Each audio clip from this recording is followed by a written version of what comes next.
Okay, so Angel, we talked about hot yoga, and I just have a question. Probably a few of you guys are wondering, with the degrees being so hot, should you take like baby steps to get into a class like that? Because would you be focused more on the temperature than the workout? Depending on the instructor. If you have an instructor that is very supportive, very nurturing, using transformational language, and I'll explain what that is a little bit later, then any person that walks into any yoga class at any given time, whether they're an intermediate, a beginner, or an advanced, they should be able to flow in that class without any missteps. A lot of that is, like I said, is tempered on the instructor. Really? A lot of it, yeah. Can't breathe, you know, when it gets too hot, and then I got to focus on the positions and stuff like that. Well, if you think about it, it's the same approach as when you walk into any exercise class for the very first time.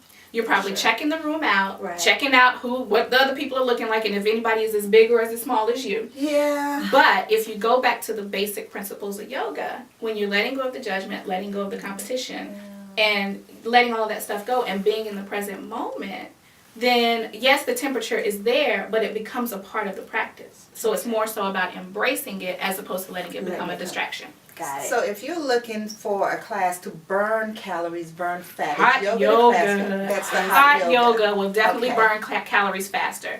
Power yoga, definitely the same thing. And don't sleep on Vinyasa Flow, because the type of, like I said, the type of yoga that I teach, it's a 3-mountain format, just like any other exercise program. You have your warm-up, you have your valleys, you have your work, and then you have your stability, and then you have your cool down. So it's set up just like a fitness class. And that's what I love about the type of training that I went through, because you can go to many different yoga studios and get teacher training from different teachers. But the particular training that I went through was specifically geared towards fitness yoga.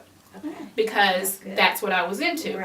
And, you know, yoga is all about finding that right match for you. It's kind of like shopping for a doctor. You know, you might go to a physician the first time and it just might not be that connection. So if you've tried it once and didn't like it, don't let that be your only experience.